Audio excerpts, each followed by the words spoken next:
자, 61번 보겠습니다. 전세권, 중요한 권리죠. 전세권 또 한 문제는 꼭 나온다고 말씀을 드렸었고요. 자, 전전세가 1번에 나왔습니다. 전전세는 전세권자가 새롭게 전세권을 설정하는 게 전전세였어요. 원전세권 설정자의 동의 따위는 받을 필요가 없다 그랬죠. 따라서 원전세권자가 소유자인, 요 소유자가 누구예요? 원전세권 설정자. 동의 없이 전전세를 했다 하더라도 그 전전세 자체는 유효하기 때문에 원전세권 소멸하지 않습니다. 2번.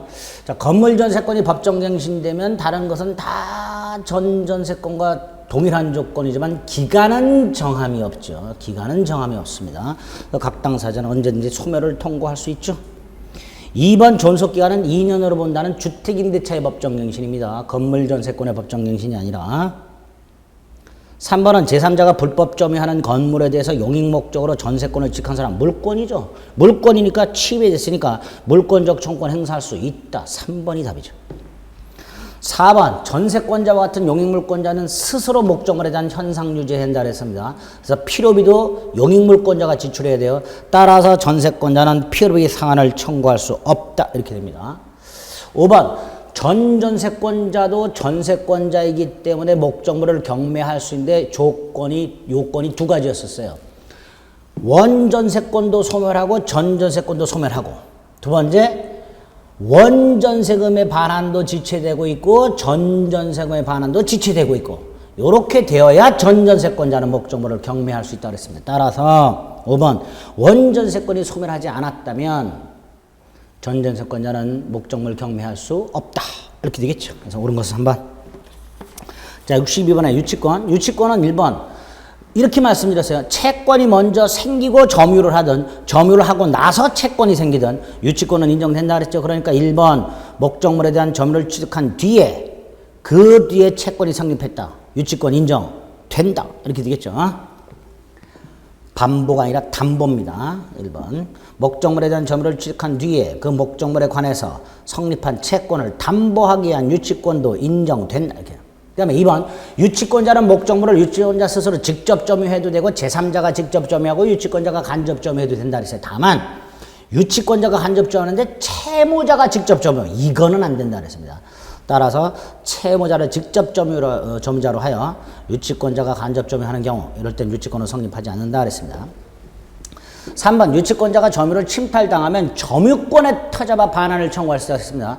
유치권 자체는 물권적 청구권이 없다 그랬어요. 따라서 점유보호 청구권을 행사할 수는 있으나 유치권에 기한 반환 청구권을 행사할 수는 없습니다.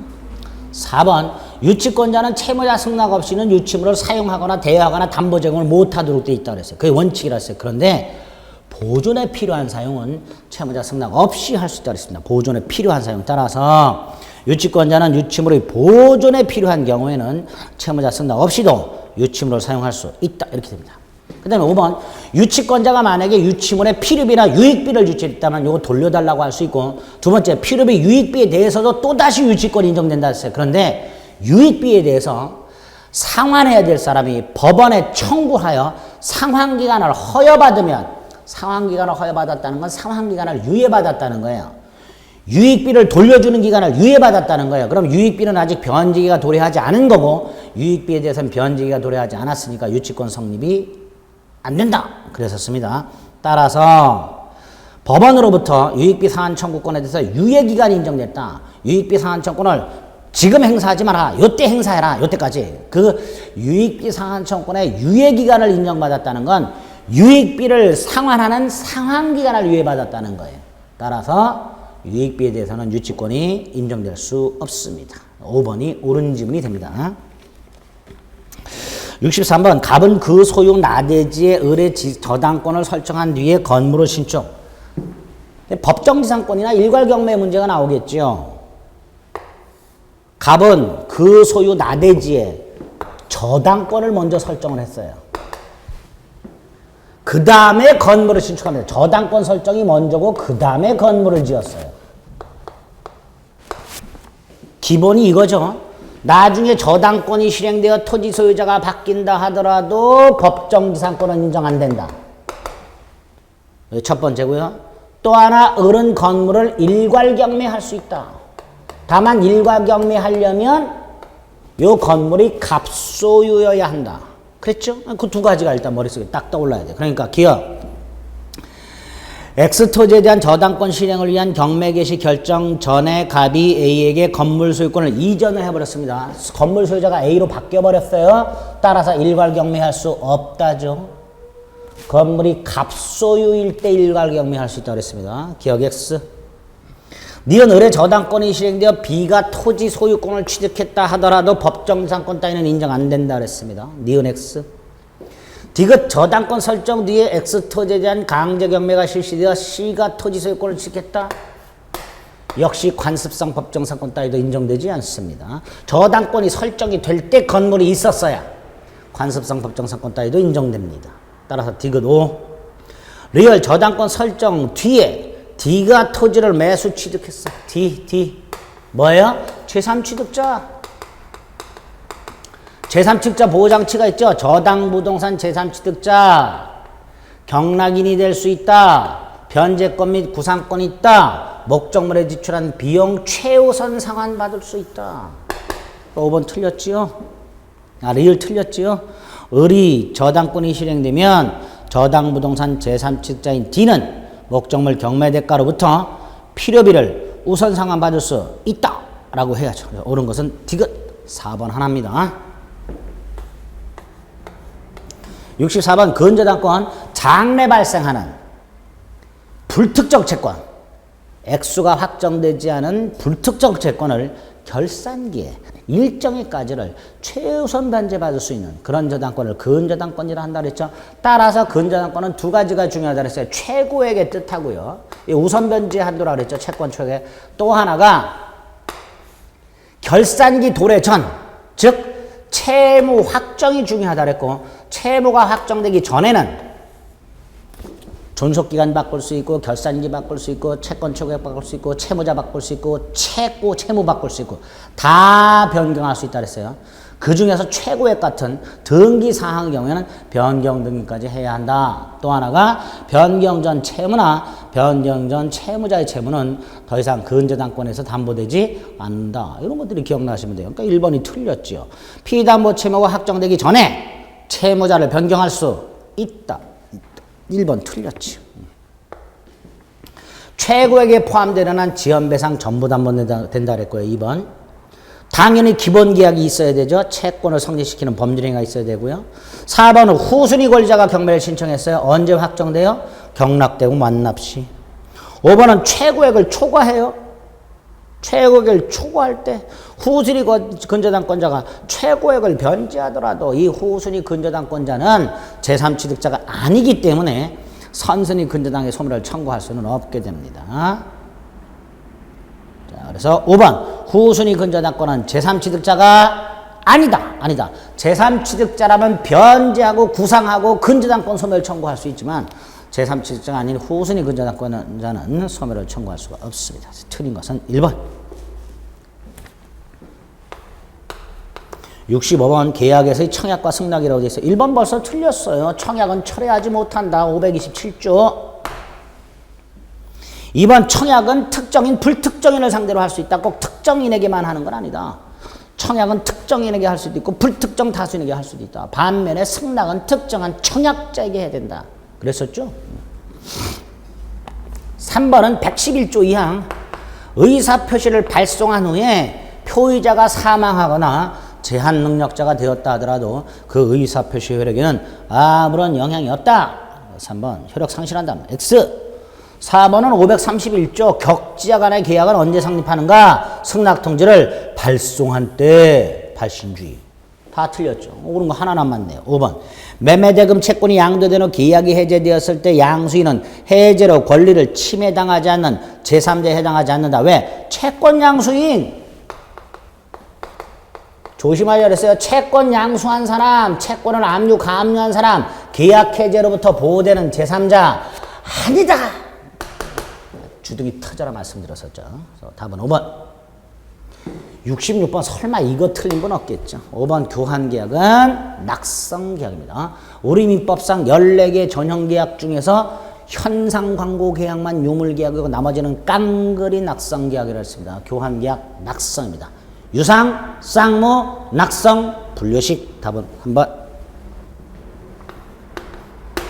67번 동시이행의 항변권. 자, 1번요. 이것도 제가 동시이행 항변권 말씀드릴 때 동시이행의 항변권이 성립하려면 동일한 쌍무계약상 대가성 채무가 생겨야 되는데 이 양 채무가 동일성을 상실하지 않는다면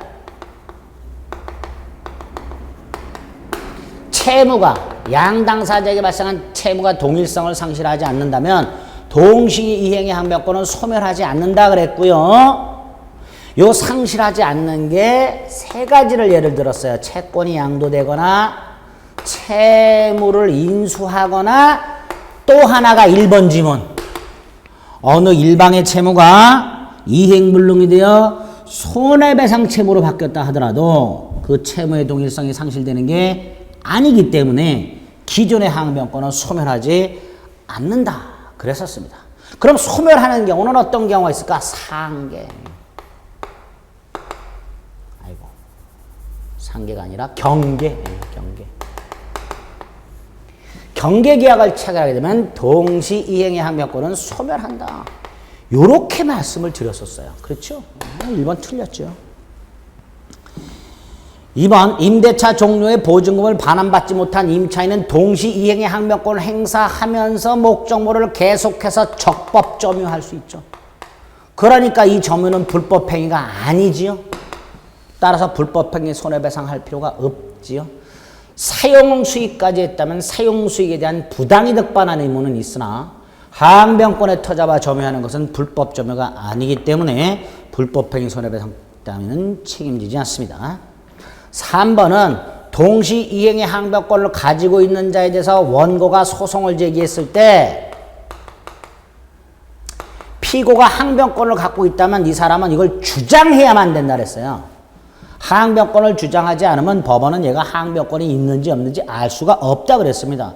그래서 항변권을 갖고 있는 자가 항변권을 주장하지 않는다면 법원은 직권으로 항변권을 판단하지 않는다 그랬습니다. 그래서 3번 X 이렇게 되죠.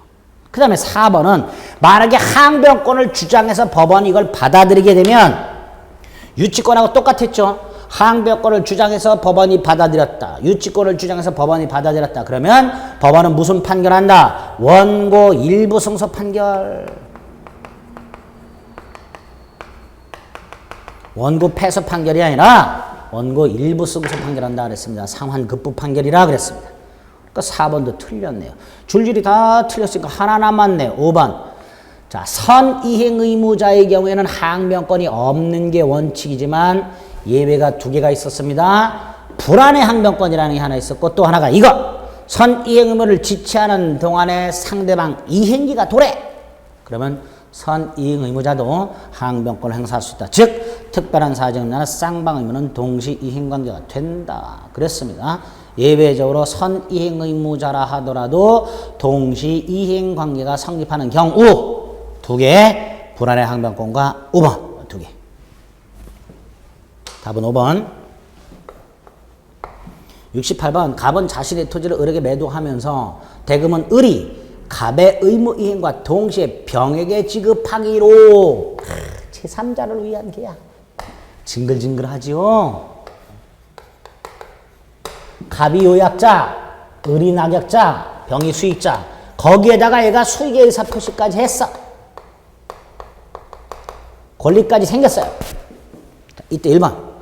병은 을의 채무불이행을 이유로 계약을 해지할 수 없다. 얘는 계약 당사자가 아니라 그랬습니다. 제3자가 계약을 해지할 수는 없다 그랬고요. 2번 각과 을의 계약이 적법하게 취소되었을 때 얘 보호되는 제3자 아니라 그랬습니다. 병의 권리 소멸합니다. 3번 갑이 을에게 계약에 따른 이행을 하지 않아요. 자 보세요. 병이 돈 내놔 그랬어. 근데 얘가 아직 갑으로부터 물건을 못 받았어. 이때 을은 이렇게 말할 수 있으면 나 아직 갑으로부터 물건 못 받았다. 따라서 돈 못 주겠다라고 항변할 수 있다 없다? 있다. 왜? 보상관계잖아요. 보상관계에 문제가 생겼잖아요. 갑이 이렇게 물건 안 주고 있잖아요. 그러니까 보상관계에 문제가 생겼으니까 을은 병에 대해서 갑으로부터 물건을 받지 못했음을 이유로 병의 대금 청구를 거절할 수 있다. 이렇게 돼야죠. 그러니까 5번이 틀렸죠. 그 다음에 이 병이 수익의 의사를 표시하여 병의 권리가 생긴 후에는 갑과 을은 합의를 통해서 병의 권리를 변경시키거나 소멸시킬 수 없다. 그랬습니다. 4번 옳은 지문이죠. 5번 병이 대금을 수령했어. 근데 무효야. 이때 을이 병에게 준 돈 부당이득이나 원상회복 청구할 수 없다. 부당이득 반환이나 원상회복은 이 둘 사이에 이루어져야 한다. 꼭 나온다 그랬었습니다. 그렇죠? 이거 제3자를 위한 계약에 나오는 지문도 꼭 나옵니다라고 했던 지문들만 골라 나왔어요. 올해는 아주. 예, 그래서 틀린 것은 3번. 69번 계약의 해제에 관한 설명으로 틀린 것을 골라라. 1. 계약이 합의 해제. 합의 해제의 경우는 해제와 다르다 그랬죠. 따라서 대금 이자 지급 의무 없다 그랬어요. 계약이 해제되었을 때는 돈을 돌려주는 사람은 받은 날부터 이자를 가산하라 그랬어요. 계약이 일방적으로 해제되었을 때는. 그러나 합의 해제는 일방적 해제가 아니기 때문에 손해배상 같은 거 없고 이자 가산 의무 같은 거 없고 이렇게 말씀을 드렸었습니다. 2번은 해제권 행사의 불가분성이라고 해제권자가 여럿 있거나 상대방이 여럿 있을 때 전원이 전원에 대해 행사라. 3번 원상회복 동시인관계. 그랬죠? 4번 성징이 아니고요. 성질. 성질상 일정한 기간 내에 이행하지 않으면 그 목적을 달성할 수 없는 계약. 이걸 뭐라고 불러요? 정기행위. 정기행위. 근데 이걸 이행지체를 해. 뭐라고 말씀드렸어요? 해제권이 생길 뿐. 뭐가 생길 뿐? 해제권이 생길 뿐 해제 의사표시 없이 계약이 자동으로 해제되는 것은 아니라고 그랬습니다. 그러니까 4번처럼 계약에서 당사자 일방이 그 시기에 이행하지 않으면 즉 정기행위의 이행지체가 있을 때 해제 의사표시가 없더라도 해제 효과가 발생한다. 틀렸어요. 해제권이 생기고 해제권을 행사해야 돼요. 자동 해제되는 게 아니에요. 즉 해제 의사표시를 해야 돼요. 그래야만 해제 효과가 생깁니다. 조심하시자 그랬어요. 정기행위에 대해서 이행지체가 있을 때는 계약이 바로 해제되는 게 아니라 해제권이 생긴다. 따라서 이 해제권을 행사해야 해제가 된다. 이렇게 말씀을 드렸습니다. 그래서 4번이 틀린 지문이 됩니다. 5번은 매매대금 채권이 양도된 후 매매계약이 해제되었을 때 그 양수인 또 나왔네요. 제가 볼 때는 뭔가 오타가 있는 것 같은데요. 지문이 잘못된 게 들어가 있는 것 같은데. 인터넷에 올릴 때는 오타가 다 없는 제대로 된 지문이 올라갈 겁니다. 어쨌든 5번은 침해되는 제3자 아니라 그랬어요. 어쨌든 틀린 것은 4번. 70번 계약금에 관한 설명으로 틀린 것은 그랬습니다. 우리 4번 보세요. 계약금에 의한 해제는 당사자 일방이 이행에 착수해버리면 못한다 그랬어요. 이때 이행 착수 안에서 조심하셔야 될 판례가 두 개가 있다고 제가 말씀드렸습니다. 하나가 토지거래 허가에서 허가를 받는 거하고 매도인이 매수인을 상대로 잔대금 지급을 구하는 소송을 제기한 거. 이 두 가지 모두 다 이행 착수는 아니다. 그랬습니다. 이행 착수는 아니다. 그러니까 4번. 토지거래 허가구역 내의 토지에 관한 매매계약을 체결하고 계약금만 지급한 상태에서 자 계약금만 지급한 상태니까 양당사자에게 계약금 해제가 있는 상태 계약금 해제권이 그런데 허가를 받았어. 허가를 받았다 하더라도 이행 착수가 아니야. 이거는 이행 착수가 아니니까 계약금 해제할 수 있어. 그래서 매도인은 배액을 상환하고 해제할 수 있고 매수인은 포기하고 해제할 수 있다. 이렇게 해야 된다 그랬습니다. 4번이 틀렸지. 71번. 역시 틀린 것을 골라라 그랬는데 너무나도 쉽죠. 2번 보세요. 아까 앞에서 지상권 양도할 수 있다고 그랬는데 지상권 양도가 뭐예요? 지상권이라는 권리를 매매하는 거예요. 매매. 그러니까 지상권이라는 권리도 뭐의 대상이 될 수 있다? 매매의 대상이 될 수 있다. 그래야죠. 2번 틀렸죠. 이런 거 틀리시면 안 되는 거예요. 답은 2번입니다. 그렇죠? 5번 같은 거 뭐예요? 예약관계권은 예약이 성립한 때로부터 10년 내 행사라. 왜? 형성권은 행사기한을 정하지 않았다면 몇 년? 10년의 제척기간에 걸린다고 그랬죠. 그러니까 10년 내 행사하라. 이렇게 되겠죠. 틀린 것은 2번. 자, 72번. 임차인의 권리. 72번. 임차인의 권리. 옳은 것을 골라라. 1. 자, 임차인은 목적물에 지출한 필요비, 유익비 상환 청구할 수 있죠? 조심하실 게 뭐였어요? 필요비는 지출은 즉시, 유익비는 임대차 종료 후 가액 증가가 현존한 경우에. 따라서 1번은 필요비가 아니라 유익비에 관한 내용이에요. 유익비. 필요비는 지출의 즉시. 그 다음에 2번 건물 임차인이 그 사용의 편익을 위해서 부속한 물건. 자, 부속물 매수 청구한 언제 해요? 임대차 종료. 지상물 매수 청구는 기간 만료. 부속물 매수 청구는 임대차 종료. 외우시자 그랬었어요, 제가. 종료한다. 따라서 종료 전에는 부속물 매수 청구 못합니다. 2번 X. 3번은 우리 민법 622조 대항력.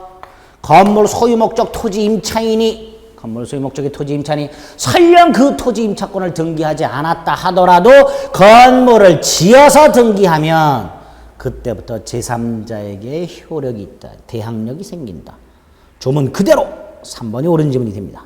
4번은 지상권하고 똑같이 토지 임차인 임대차 기간이 만료됐고 건물이 남아있어. 임대인에게 뭐 할 수 있다? 갱신 청구. 근데 거절당했어. 뭐 할 수 있다? 지상물 매수 청구. 따라서 갱신 청구 없이 매수 청구할 수 있다. X. 갱신을 청구하고 거절을 당했을 때 지상물 매수를 청구할 수 있다. 5번 민법상 임대차가 법정갱신된다. 자, 민법상 임대차가 법정갱신되면 주택임대차는 2년으로 본다. 상가건물 임대차는 1년으로 본다. 이렇게 되어 있지만 민법상 임대차는 기간의 정함이 없어요. 기간의 정함이 없으면 635조가 적용돼요. 각 당사자, 임대인, 임차인 모두 다 해지 통고할 수 있다. 임대인도 해지 통고할 수 있고 임차인도 해지 통고할 수 있다. 639조 법정갱신되었을 때 효과 635조 기간의 정함이 없는 걸로 되고 임차인뿐만 아니라 임대인도 언제든지 해지 통고할 수 있습니다. 그래서 5번도 X 틀린 거 3번. 옳은 거 3번. 73번 건물 임대인 갑의 동의를 얻어 임차인 을이 병과 전대차 계약을 체결하고 자, 갑을 사이에 임대차가 있었고요. 을병 사이에 전대차가 있었는데 갑이 동의를 했네. 이 임차권 양도 목적물 전대에 관해서 올해 제가 적법전대가 나올 가능성이 많다 그래서 적법전대 법률관계를 굉장히 많이 말씀을 드렸었습니다. 나왔죠, 적법전대. 기억, 각괄의 합의로. 자, 적법전대 조심하실 거. 갑을이 계약을 합의 해지하거나 을이 임차권을 포기하더라도 전차권은 소멸하지 않는다. 전차권 보호장치. 기억, 옳은 지문. 니은 전대차 정조 시에 병은 건물 사용의 편익을 위해서 을의 동의 얻어 부속한 물건 매수 청구. 자, 적법 전차인 부속물 매수 청구할 수 있는데 세 가지죠. 갑으로부터 매수. 갑으로부터 매수. 그 다음에 갑의 동의 받아서 부속. 세 번째가 갑의 동의를 받아서 을로부터 매수. 세 가지. 이 세 가지만 매수 청구할 수 있어요. 그런데 니은에 뭐라고 했어요? 을의 동의 얻어 부속. 틀렸죠. 안 돼요. 적법전찬이 부속물 매수 청구권이 있긴 있는데 그때 부속물은 이 세 가지 중에 하나. 갑으로부터 매수한 부속물, 갑에 동의하다 부속한 거 동의받아, 갑에 동의받아 을로부터 매수한 거 요 세 가지만. 따라서 을에 동의받아 부속시킨 거 이건 갑에게 매수 청구할 수 없습니다. 니은 X. 디귿 임대차와 전대차가 모두 끝났어요. 병이 건물을 직접 갑에게 명도해서 병이 직접 갑에게 건물을 명도했다면 병의 을에 대한 건물 명도 의무는 면하게 됩니다. 디귿 X. 리을 을의 차임이 이기에 달해요. 자, 원래 갑이 적법전대타에서 갑이 을과의 계약을 해지했을 때는 그 사유를 병에게 통지해야 돼요. 근데 안 해도 되는 게 있었죠. 뭐 을의 2기상 차임 연체를 이유로 갑이 계약을 해지한 경우. 이것도 수없이 말씀드렸습니다. 을의 2기 연체를 이유로 갑이 을과의 계약을 해지한 경우에는 그 사유를 굳이 적법전체인 병에게 통지할 필요가 없다. 따라서 갑은 병에 대해 그 사유 통지 없이도 해지로서 대항할 수 있다. 옳은 지문이 됩니다. 옳은 지문이. 그래서 옳은 것 2번 기억 리을. 74번 자, 담보책임. 자, 우리 외웠던 게 쫙 나오겠죠. 1. 타인 권리매도. 이 타인 권리매도 나오면 전부 타인 권리라 그랬어요. 선해 손악해. 선의 해제, 악의 해제. 선해 손악해. 선의라면 해제 손해배상 청구, 악의라면 해제권 그랬죠. 그러니까 1번 악의 매수인도 계약을 해지할 수 있다라고 해야죠. 악의 매수인도 계약 해지할 수 있다. 2번은 저당권이 행사가 됐어요. 매수인은 선악 묻지 않고 계약을 해지할 수 있고 손해배상 청구할 수 있고 출지액 상환 청구이라는 것도 인정된다 그랬어요. 그러니까 악의 매수인도 계약을 해지하고 손해배상 청구할 수 있다. 옳은 지문이죠. 옳은 지문이에요. 어렵지 않죠. 3번 자 전부 타인 권리 아까 선의의 매수인은 손해배상 청구할 수 있죠. 따라서 매도인은 선의의 매수인에게 손해를 배상해야 한다. 이때 손해배상은 실외이익이 아니라 이행이익 배상이다. 실외이익 배상은 계약 체결상의 과실 책임에서 나오죠. 담보 책임의 경우에는 이행이익 배상입니다. 이행이익 배상. 계약이 이행된 것과 동일한 경제적 이익 이렇게 말을 하죠. 이행이익을 배상해야 된다라고 해야죠.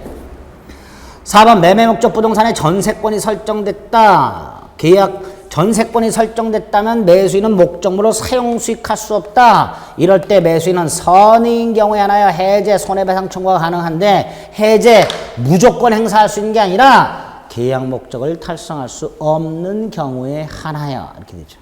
그러니까 4번 계약 목적 달성 여부와 관계없이 X 계약 목적을 달성할 수 없는 경우에 하나여 라고 해야죠. 4번 X. 5번 일부가 타인에게 속해요. 자, 일부가 타인에게 속하는 경우 일타 대감 선해손이라고 해서 선악불문하고 대금감액 청구할 수 있고 선의 매수인은 해제권 손해배상 청구할 수 있는데 이때 이걸 1년 내에 하라. 기산점이 2개.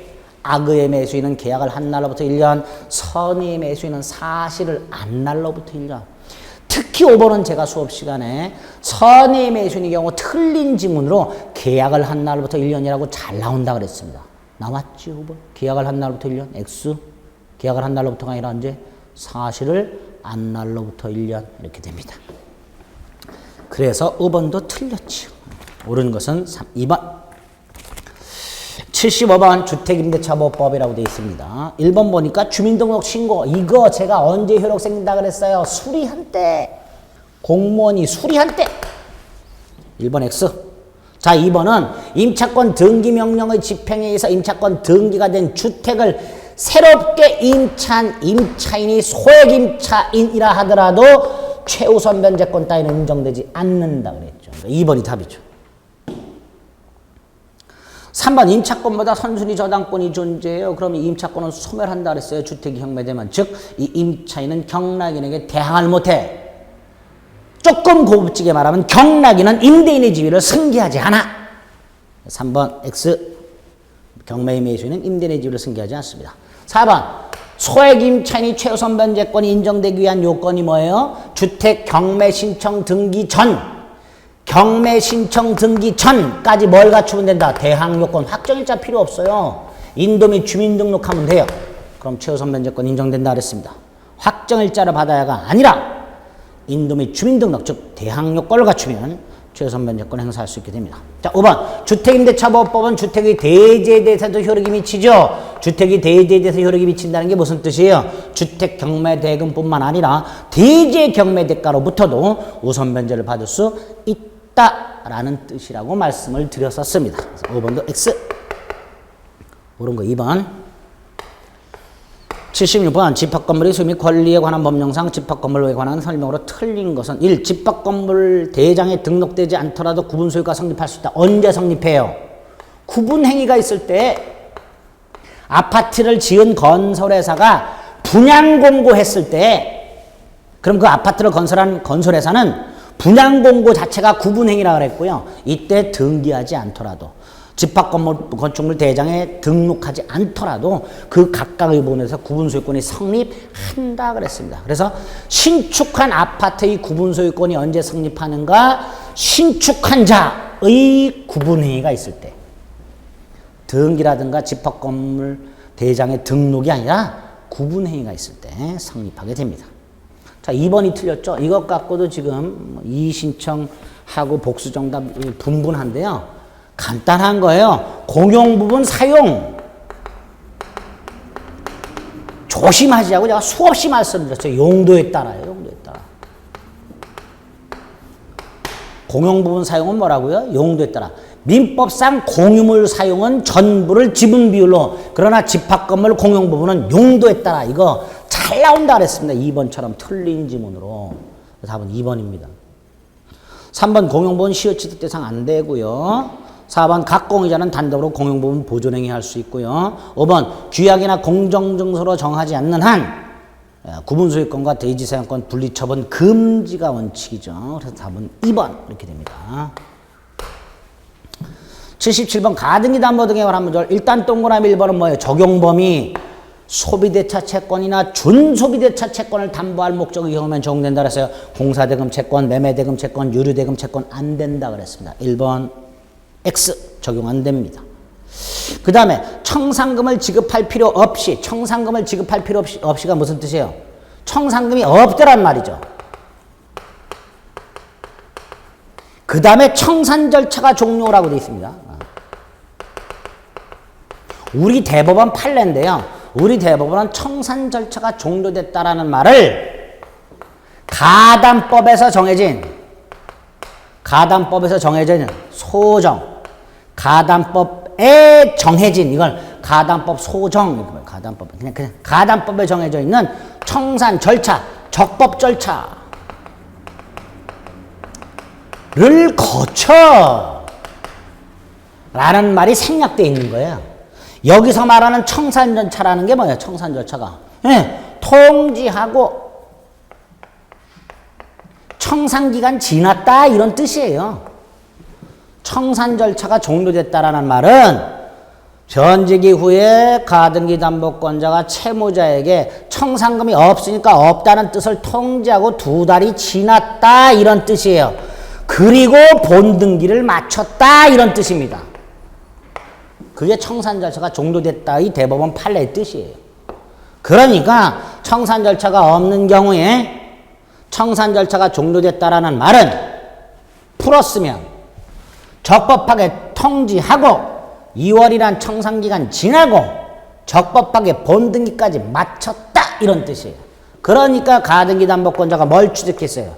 소유권을 취득했으니까 과실수취권도 채권자에게 이전된다. 이게 판례 문구예요. 그래서 2번이 옳은 지문이 됩니다. 3번 가등기 담보권자는 실행하는 방법이 2개, 임의경매하고 귀속청산하고 가등기 담보법상 처분청산은 절대로 인정 안 된다 그랬습니다. 3번 X. 4번 변제와 담보권 말소는 동시인관계가 아니라 그랬습니다. 변제가 먼저 해야 되는 거라 그랬어요. 5번은 후순위 권리자 경매권 있죠. 뭐예요? 청산기간 내에 하나요. 청산기간 내에 하나요. 자신의 채권이 변제기가 도래하기 전이라도 목적물을 경매 신청할 수 있다 그랬습니다. 5번도 X. 옳은 거 딱 하나 남았습니다. 2번입니다. 판례의 태도입니다. 이거를 제일 많이 이의 신청을 한 것 같아요. 선생분들이 어떤 분이 이걸 자세히 나눴더라고요. 경우의 수를. 이의 신청해서 받아들여주면 참 다행입니다. 네, 안 받아들여줄 수도 있어요. 대법원 판례 이게 있어요. 일단 이의 신청을 해 놓으셨다면 기다려 보실 필요가 있죠. 어쨌든 답은 2번입니다. 78번 2015년 갑은 병의 X토지를 취득하고자 친구을과 명의상 약정을 체결하고 을에게 매수자금을 주었고 갑과의 약정대로 을은 명의상 사실을 모르는 병으로부터 X토지를 매수. 자, 계약 명의 신탁이죠. 부동산 실거주자 명의 등기에 관한 법률. 사례 형태로 2가지 중에 하나 중간 생략 명의 신탁하고 계약 명의 신탁 둘 중에 하나가 나온다고 그랬습니다. 자, 갑이 을과 명의상 약정을 하고요. 돈도 줘요. 매수자금. 그리고 을이 병과 계약을 해요. 자, 이때 이름을 빌린 신탁자가 있고요. 빌려준 수탁자가 있어요. 얘가 매수인. 그 다음에 얘가 선의. 등기 넘겨줬다. 법률관계 나왔죠. 약정 무효. 병이 선이기 때문에 계약 유효, 등기 유효. 소유자는 누구? 을. 따라서 1번 X토지 소유자는 병이 아니라 을이다. 병이 선이기 때문에 병이 악의라면 1번이 옳은 지문이에요. 2번 갑이 을과의 관계에서 소유권을 가진 것을 전제로 하여 장차 X토지 처분 대가를 을이 갑에게 지급하기로 무효. 을은 이것만 돌려주면 돼요. 팔은 돈을 갑에게 지급하기로 무효. 3번 갑과 을 및 갑의 친구 정사에 갑이 정하고 또다시 명의신 약정을 하고 을에게 말해가지고 이렇게 등기를 넘겨줬어. 무효. 따라서 정은 소유권을 지급할 수 없다. 왜? 얘가 소유자라니까요. 얘가 을이. 따라서 3번도 X. 4번 만약 을이 갑의 아들 상관없어요. 요 둘 사이가 법률혼 배우자이거나 종중, 종교단체 요런 경우에만 유효가 되는 경우가 생겨요. 갑과 을이 부자지간이다. 그냥 부실법 적용됩니다. 약정 무효. 이렇게 됩니다. 따라서 4번 X. 5번 만약 을과 명의상 사실을 아는 병. 예. 을과의 명의상 사실을 아는 병이 매매계약에 따른 법률효과를 직접 갑에게 시킬 의도로 계약을 체결한 산적이 있는 데다. 무슨 뜻이냐면 병이 을이 수탁자라는 걸 알았어요. 그리고 실질적인 매수인이 갑이라는 걸 알았어요. 그리고 둘 사이에 실질적으로 계약 당사자는 갑과 병이다라는 그런 묵시적 합의가 있어요. 그러면 이때는 계약 명의 신탁이 아니고 우리 판례와 마치 갑병이 매매 계약을 한 거하고 똑같다. 즉 중간 생략 명의 신탁으로 가버립니다. 그게 5번입니다. 근데 지금 우리 5번을 몰라도 돼요. 1, 2, 3, 4번이 다 틀렸다는 걸 알아요. 그래서 만약 을과 명의상 사실을 아는 병이 을과 병이 얘가 악이에요. 악인데 계약을 하면서 효과는 직접 갑에게 귀속시키기로.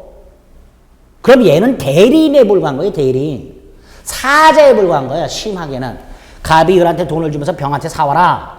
근데 을과 병이 합의해서 얘에게 귀속시킬 생각을 갖고 있어서 그럼 얘는 수탁자이면서 사자에 불과한 거예요. 사자. 즉 얘가 매수인이 되는 거예요. 그럼 신탁자와 매매 계약이 있는 거니까 계약 명의 신탁, 즉 등기 명의 신탁으로 보게 됩니다. 판례가. 그래서 5번이 옳은 지문이 됩니다. 79번 역시 부동산 실권이자 명의 등기에 관한 문제 1. 소유권 이외 부동산 물권의 명의 신탁도 부실법에 적용을 받습니다. 예컨대 지상권자 을이 자신이 아닌 병 이름으로 명의 신탁을 해놓은 경우 이것도 부실법에 적용을 받습니다. 1번 X. 2번 채무 변제를 담보하기 위해 채권자가 부동산 소유권을 이전받기로. 이거 뭐예요? 양도담보. 이런 경우에는 부실법 적용 안 되죠. 양도담보, 상호명의신탁, 신탁법상 신탁등기. 부실법이 아예 적용 안 된다 그랬습니다. 2번 X.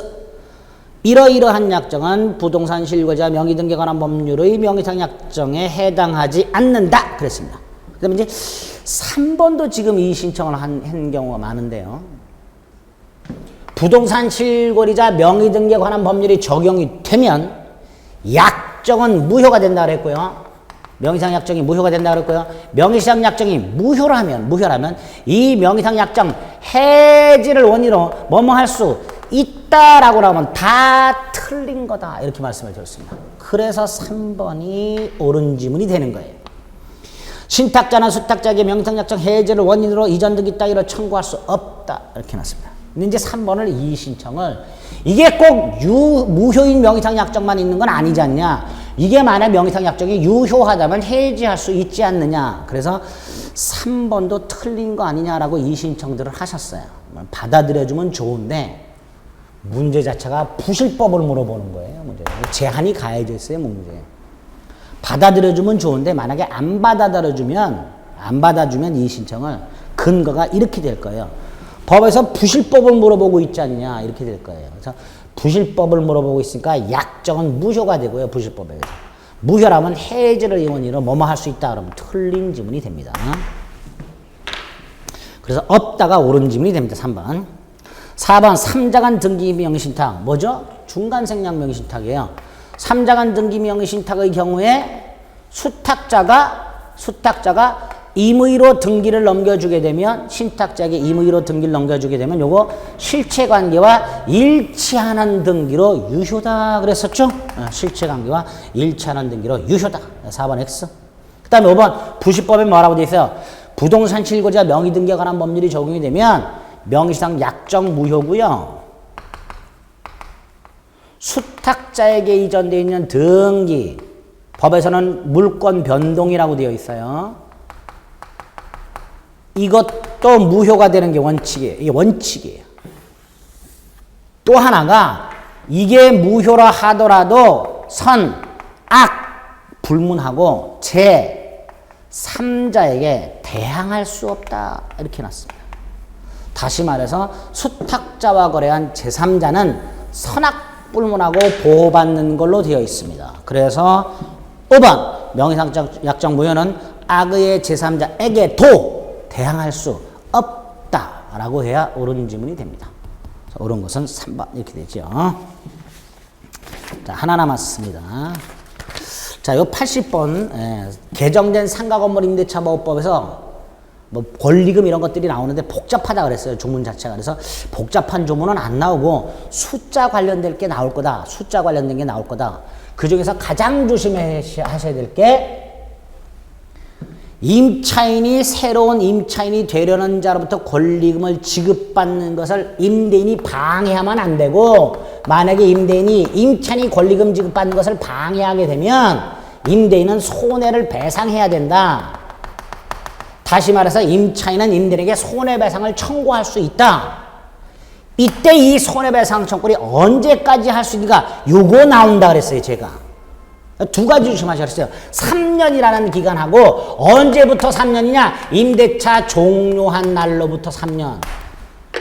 그래서 마무리할 때 제가 요 3년 외우시고요. 기산점까지 외워주세요. 그랬었어요. 그게 80번이죠.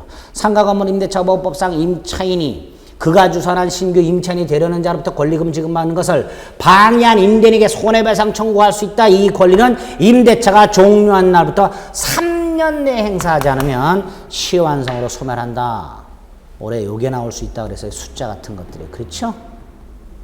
권리금 조항관에서 복잡한 것들은 올해 나오기 어렵고 숫자 나온다고 제가 외워달라 그랬었습니다. 맞추셨겠죠? 이런 것들. 아싸! 하고 이렇게 맞추는 거예요. 이런 것들은. 그렇죠? 네. 자, 그래서 올해 26회 기출됐던 문제들을 2시간에 걸쳐서 40문제를 살펴봤습니다. 처음에 말씀드렸듯이 어렵지 않게 나왔던 문제입니다. 내년에는 요것보다는 조금 까다롭게 나올 수 있습니다. 조금 까다롭게 나온다는 건 뭐 아주 어렵게 나온 게 아니고 한 2-3문제 정도가 난이도가 조금 업돼서 나올 거예요. 그래서 올해 공부했던 것보다는 조금 더 타이트하고 빡세게 공부를 해주셔야만 됩니다. 두 번째로 제가 기출문제를 풀어주면서 이거 다 말씀드렸던 거예요. 쉬운 거예요 라고 말씀을 드렸지만 실질적으로 공부하신 분들이나 시험장에서 문제를 보셨던 분들은 또 헷갈리고 어렵습니다. 제가 쉬운 거라고 말씀드린 이유는 늘 강의할 때 말씀드렸던 거니까 강의만 잘 들으면 충분히 합격할 수 있다는 자신감을 드리기 위해서 말씀드린 거니까 저 자식은 나는 어렵게 봤는데 왜 이렇게 쉽다고 하는 거야. 저 자식 뭐 저런 놈이 다 있어. 그렇게 생각하지 마시고 이렇게 쉽게 나온다. 수업만 열심히 듣고 복습만 열심히 하면 충분히 합격할 수 있게끔 나온다. 이렇게 자신감을 가지고 내년 시험을 대비하라는 취지에서 해설할 때 그렇게 말씀드린 거니까 너무 기분 나빠하지 마시기 바랍니다. 자, 다 풀어드렸고요. 자, 새롭게 도전하거나 또는 한번 실패했던 분들은 정말로 새로운 출발선상에 섰다는 각오를 가지고서 처음부터 차근차근히 단계별로 학원이나 이런 강의 진도를 따라서 복습을 철저히 해주시면 내년에 조금 어렵게 나오더라도 충분히 합격할 수 있습니다. 1년 동안 여러분들의 건투를 빌겠습니다. 아시겠죠? 여기서 마치겠습니다. 수고하셨습니다.